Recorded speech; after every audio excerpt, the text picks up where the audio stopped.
Bruce Toussaint. Si je vous dis Mata Amritanandamayi, est-ce que ça vous dit quelque chose? Bon, c'est vrai qu'elle est plus connue sous le diminutif de Ama. Et si ce nom ne vous évoque rien, c'est que vous ne faites pas encore partie des 30 millions de personnes que cette Mahatma indienne a déjà enlacée à travers le monde. C'est une dame de 58 ans qui est considérée comme une divinité en Inde, qui est surnommée la Sainte qui étreint. Elle parcourt son pays et le monde depuis plus de 30 ans afin de diffuser un message d'amour. Alors, un film de Yann Kounon, Darshan, sélectionné au Festival de Cannes en 2005, lui a été consacré. Une biographie vient de sortir aux éditions Presse du Châtelet et Ama est actuellement en France, à Pontoise, dans le Val d'Oise, depuis hier et jusqu'à mardi soir. On attend jusqu'à 20 000 personnes pour recevoir cette fameuse étreinte.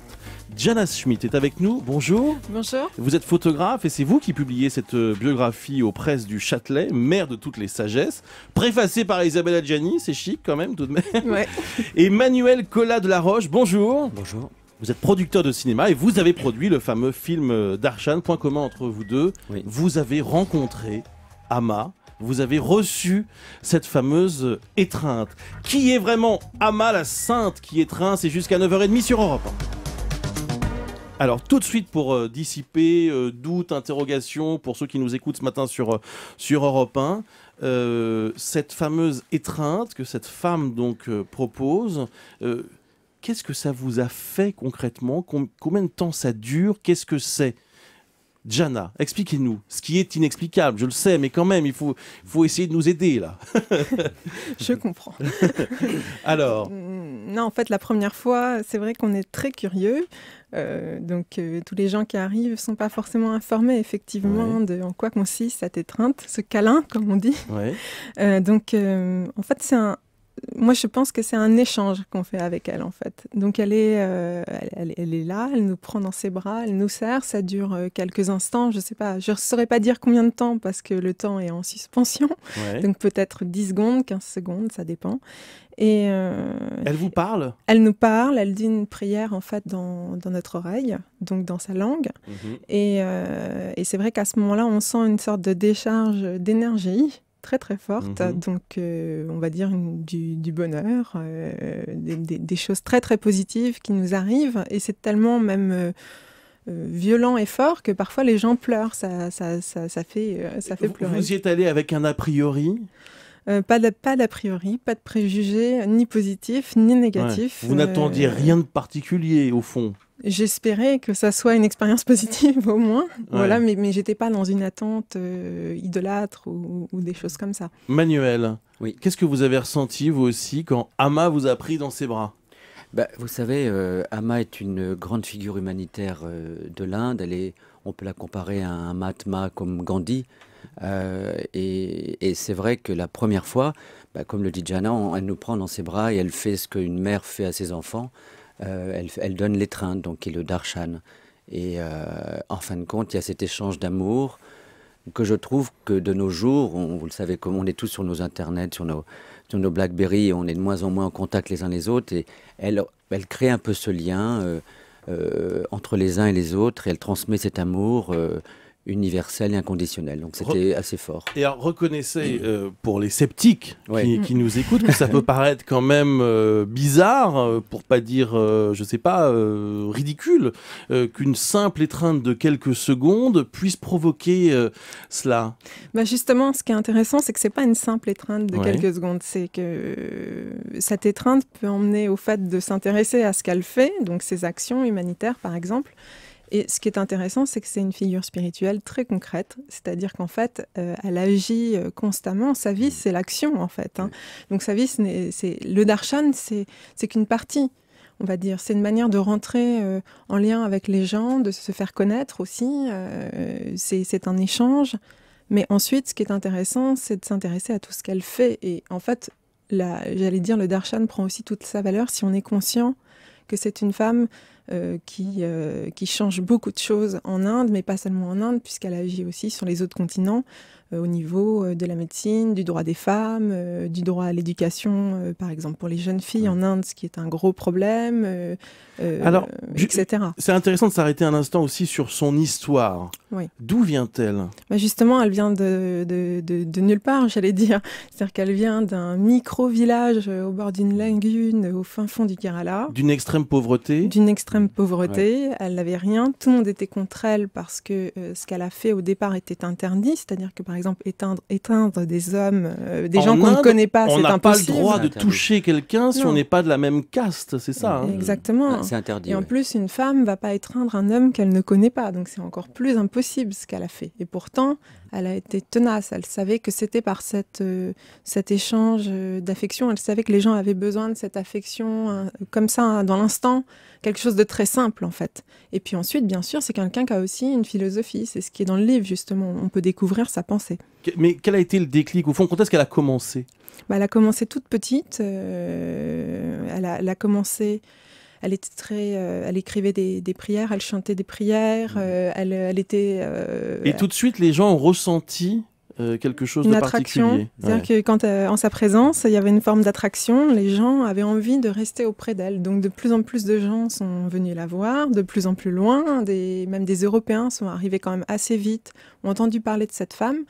Bon, c'est vrai que dans la tradition indienne, il y a déjà eu, comme on dit, des grandes ânes, des Mahatmas, des grands êtres. Donc, des gens s'y sont intéressés, sont venus, et effectivement, ont vu que c'était quelqu'un qui avait des capacités exceptionnelles. Alors, c'est vrai qu'aujourd'hui, il y a un engouement, on le disait, en France. En ce moment, il y a certainement, là, à 9h18, des gens qui attendent à Pontoise de pouvoir recevoir cette étreinte. Il y a eu ce film de Yann Kounen. On va continuer à parler de cet engouement autour de cette femme et de ce que ça représente au fond dans notre société. À tout de suite. Europe 1 matin. 7h, 9h30, Bruce Toussaint. Et pendant la pub, Julie bombardait de questions nos invités sur Ama. Alors, c'est dommage que vous n'en ayez pas profité, mais juste... Non, mais c'est vrai que vous avez posé une bonne question, Julie, hors antenne. À nouveau, sur le mécanisme, hein, parce que c'est vrai que ça peut paraître comme ça extrêmement surprenant. Vous disiez, est-ce qu'elle est debout, est-ce qu'elle est assise ? Est-ce qu'elle est debout pendant des heures, la pauvre, avec les milliers de personnes qui attendent ? Elle est assise. Elle est assise. Elle étreint comme ça au niveau de la taille, alors. Elle nous prend dans ses bras, vraiment. Donc, elle nous serre contre elle, contre son cœur. On est vraiment serré contre son cœur pendant tous ces instants. Cette femme donc qui étreint, c'est Ama, une sorte de divinité indienne désormais, qui a donné ce qu'on appelle aussi le darshan, cette étreinte qui dure plusieurs secondes, qui est aussi accompagnée d'une prière, à 30 millions de personnes dans le monde. Et en ce moment, elle est en France, à Pontoise, dans le Val d'Oise, et elle va accueillir plusieurs milliers de personnes. Attends, on parle de 20 000 personnes qui pourraient être accueillies. Alors, selon vous, j'imagine que vous avez eu le temps de réfléchir un peu à cette question. Qu'est-ce que ça dit au fond de notre société, ce besoin de quelque chose qui est très maternel, au fond ? Moi, je dirais que son message, c'est l'amour, qui est une religion universelle. C'est ce dont la société a vraiment besoin. Il devrait s'exprimer dans toutes nos paroles et nos actions. Et cet amour est déjà en nous, et dans toute sa perfection, la vie et l'amour, ce ne sont pas deux choses différentes, ils sont une seule et même chose. C'est ce que dit Ama, justement. Et ça veut dire quoi ? Ça veut dire que le monde va mal. Il y a la crise dont on parle depuis ce matin sur Europe 1, il y a une angoisse et donc il y a un besoin comme ça de revenir à quelque chose d'extrêmement fondamental, quoi. Mais on ne l'a pas par ailleurs, cet amour, on ne l'a pas dans son couple, avec sa famille, avec ses amis, c'est ça qui paraît étrange. Alors moi je dirais qu'on l'a sûrement tous dans son couple, on a tous cet amour dans son couple, mais il y a beaucoup de gens qui sont, je ne veux pas faire quelque chose de défaitiste, mais il y a beaucoup de gens malheureux, seuls aussi seuls et autres, et beaucoup de gens de nos jours, c'est vrai, ont besoin d'amour, de recevoir quelque chose. Et Ama donne ce quelque chose que les êtres ont besoin et que les personnes ont besoin en général, et elle fait ça d'une façon incroyable. Je voudrais juste vous dire, Bruce, qu'elle a au niveau humanitaire, juste pour donner deux, trois petites choses comme ça, quand Fukushima s'est passé, malheureusement, Ama a donné $1 million pour aider Fukushima. Avec son ONG. Voilà. Quand il y a eu Katrina, Ama a donné $1 million. Et la Croix-Rouge française a donné 3 millions d'euros à Ama pour ses œuvres. Donc, pour voir ce qu'elle fait aussi très très concrètement, voilà. Jana Schmidt, je rappelle que vous publiez donc une bio, mais en photo donc de Amma. Est-ce que vous avez le sentiment que les gens qui viennent, que ce soit en Inde, en Europe, dans le monde entier, rencontrer Amma, recevoir cette étreinte, ils viennent chercher quelque chose qu'ils ont perdu? Oui, effectivement, ils viennent chercher quelque chose qu'ils ont perdu ou alors qu'ils n'ont jamais trouvé, peut-être. Oui, ça dépend des cas. Et on n'a pas tous les mêmes besoins parce que c'est vrai que peut-être que dans nos pays, ils viennent chercher, j'allais dire, un besoin d'amour, de communication, de renoudre avec quelque chose d'essentiel. En Inde, c'est des besoins des fois plus fondamentaux du type ils n'ont rien à manger, etc. Et elle nourrit les gens gratuitement, elle les soigne, etc. Et aussi, ils viennent la remercier quand il y a les darshan. C'est ça qui est important. C'est que toute l'année, elle les aide.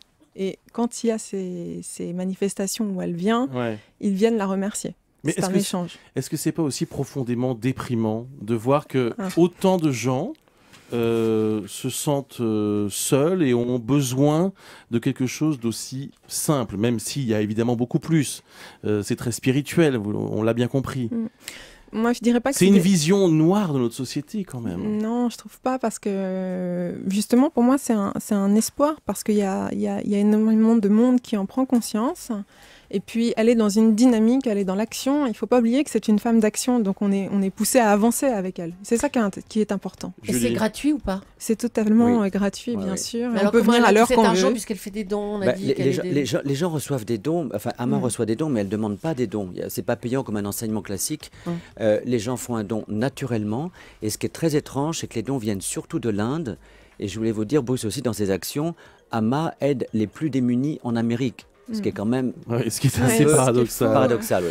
Bien, alors voilà, on vous a donné un petit peu donc quelques infos sur cette femme exceptionnelle, puisque quand même 30 millions de personnes ont reçu son étreinte ou son darshan depuis combien maintenant? 30 ans à peu près, 25 ans en France cette année. Voilà, et il est actuellement à Pontoise. Le bouquin, donc Presse du Châtelet, Mère de toutes les sagesses, est signé Jana Schmidt. Et le film, toujours possible de se le procurer, qui a été produit par Manuel Collat-de-la-Roche et qui a été réalisé par Yann Kounen et qui s'appelle tout simplement Darshan. Elle est à Cergy-Pontoise, c'est ça? Oui, absolument. À Cergy-Pontoise, c'est ça, oui. Merci à tous les deux, merci d'avoir été avec nous ce matin sur Europe 1.